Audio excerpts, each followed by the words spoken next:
दोस्तों, पिंपल की प्रॉब्लम से हमेशा के लिए छुटकारा पाना चाहते हैं तो इसकी असली वजह को समझना बेहद ज़रूरी है ताकि पिंपल की प्रॉब्लम को जड़ से ठीक किया जा सके। आम तौर पर पिंपल की प्रॉब्लम सभी लोगों को होती है। मार्केट में इस प्रॉब्लम को ठीक करने के लिए कई तरह के प्रोडक्ट्स मिलते हैं, लेकिन इन सभी के इस्तेमाल से कुछ ही टाइम तक के लिए पिंपल तो ठीक हो जाते हैं और फिर से थोड़े दिनों के बाद वापस आ जाते हैं। इसका एक रीज़न ये भी है कि हम में से ज़्यादातर लोग पिंपल निकलने की असली वजह को नहीं समझते हैं, जिसकी वजह से पिंपल जड़ से ठीक नहीं हो पाता है, क्योंकि ज़्यादातर प्रॉब्लम बॉडी से जड़ यानी कि पेट से शुरू होती है। इसलिए हमारे ज़रिए खाए गए खाने पिंपल को बॉडी के अंदर से ख़त्म करने के लिए बहुत बड़ा इंपॉर्टेंट रोल प्ले करता है। लेकिन जब भी पिंपल की प्रॉब्लम में कोई चीज़ खाने को मना की जाती है तो अक्सर लोग दो ही चीज़ों का नाम लेते हैं, ज़्यादा तेल और ज़्यादा मसाले वाली चीज़ों को न खाना। लेकिन ऐसा बिल्कुल भी नहीं है। तेल और मसाले के अलावा और भी बहुत सी ऐसी खाने की चीज़ें होती हैं जो कि पिंपल को और भी ज़्यादा बद से बदतर बना देती है। इसलिए जब भी हम कुछ अच्छी चीज़ें खाते हैं तो इसका हमारे बॉडी पर अच्छा असर होता है और बुरी चीज़ों का बुरा।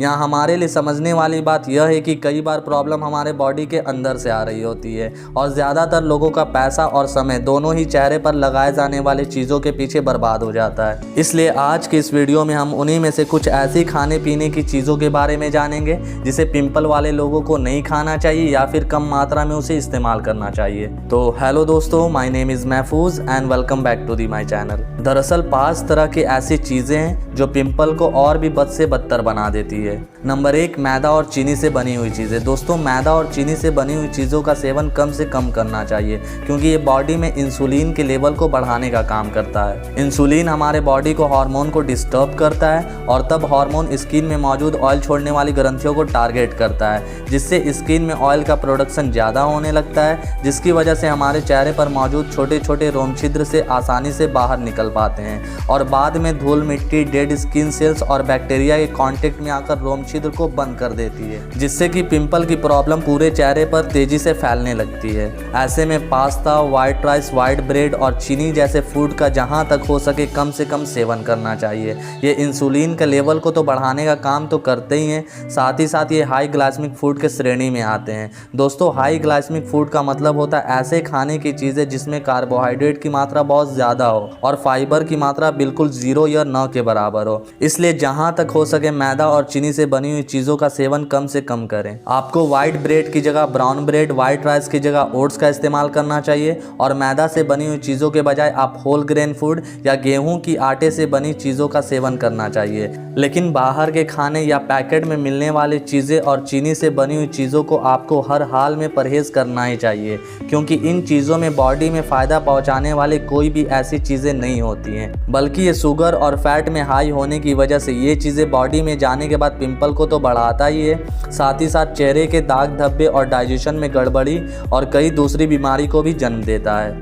Number 2, fruit juice. दोस्तों, सेब एक लो ग्लाइसेमिक फूड है क्योंकि इसमें कार्बोहाइड्रेट और फाइबर दोनों होता है, लेकिन जब हम उसी सेब का जूस निकालते हैं तो पूरा कार्बोहाइड्रेट जूस में आ जाता है और पूरा फाइबर रेशे के रूप में निकल जाता है, जिसे हम वेस्ट पदार्थ समझकर फेंक देते हैं। इसलिए हम आसानी से समझ सकते हैं कि एक सेब लो ग्लाइसेमिक फूड है और इसे कोई भी खाएगा तो फ़ायदा ही होगा, क्योंकि उसमें कार्बोहाइड्रेट को पचाने और जल्दी से खून में घुलने को रोकने के लिए फाइबर भी मौजूद होता है। लेकिन उसी सेब का जूस निकालने के बाद फाइबर पूरी तरह से बाहर निकल जाता है, जिसकी वजह से जूस एक हाई ग्लाइसेमिक फूड में बदल जाता है, जो कि बॉडी में जाकर अचानक से ब्लड शुगर लेवल को इंक्रीज कर देता है। इसलिए जूस का इस्तेमाल से सबको तो नहीं, लेकिन खासकर पिंपल वाले लोगों को फ़ायदा पहुंचाने के बजाय वो नुकसान पहुंचा सकता है। इसलिए फ्रूट जूस पीने के बजाय फल को डायरेक्ट खाना चाहिए। नंबर 3, डेयरी प्रोडक्ट जैसे कि दूध, मक्खन, पनीर और वे प्रोटीन जैसी चीज़ों को ज़्यादा इस्तेमाल करने को भी चेहरे पर लगातार पिंपल को फैलने के लिए जिम्मेदार माना गया है। दरअसल डेयरी प्रोडक्ट में कैसीन होता है जो हार्मोन के लेवल को बढ़ाता है, जिससे हमारी स्किन ऑयल ज़्यादा मात्रा में प्रोड्यूस करने लगती है और ये ऑयल सीबम के प्रोडक्शन को भी बढ़ाने का काम करता है, जिसकी वजह से पिंपल की प्रॉब्लम भी ज़्यादा बढ़ने लगती है। लेकिन आपको इन्हें एकदम से बंद करने की ज़रूरत नहीं है। आप कभी कभी दूध से बनी हुई चीज़ों का सेवन कर सकते हैं। एक सवाल यहाँ ये भी उठता है कि जो लोग जिम या एक्सरसाइज करते हैं उन्हें प्रोटीन को टारगेट को पूरा करने के लिए कौन सी चीज़ इस्तेमाल करना चाहिए।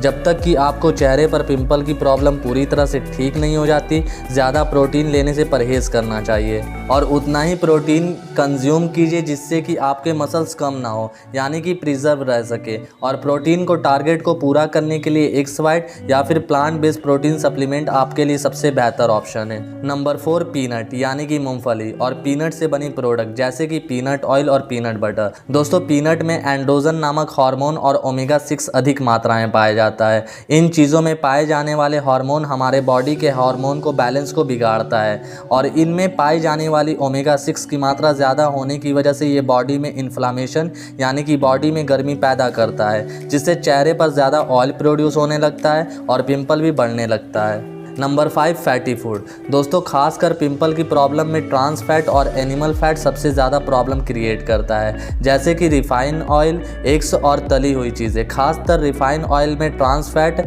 और ओमेगा 6 की मात्रा बहुत ज़्यादा होती है, जिससे कि ये पिंपल की प्रॉब्लम को तो क्रिएट करता ही है, साथ ही साथ बॉडी में कोलेस्ट्रॉल और इन्फ्लामेशन को प्रोड्यूस करके हमारे ओवरऑल हेल्थ पर भी बहुत बुरा असर डालता है। इसलिए रिफाइन ऑयल की जगह सरसों तेल या नारियल तेल का इस्तेमाल करना चाहिए। इसके अलावा अंडे के पीले वाले हिस्से में फैट की मात्रा बहुत ज़्यादा होती है, इसलिए अगर आपको खाना ही है तो अंडे के सफ़ेद वाले हिस्से का इस्तेमाल कर सकते हैं, क्योंकि ये फैट फ्री प्रोटीन होता है। तो बस आज के लिए इतना ही। अगली वीडियो की नोटिफिकेशन पाने के लिए चैनल को सब्सक्राइब ज़रूर करें और हो सके तो वीडियो को लाइक और शेयर करना ना भूलें। तो मिलते हैं नेक्स्ट वीडियो में।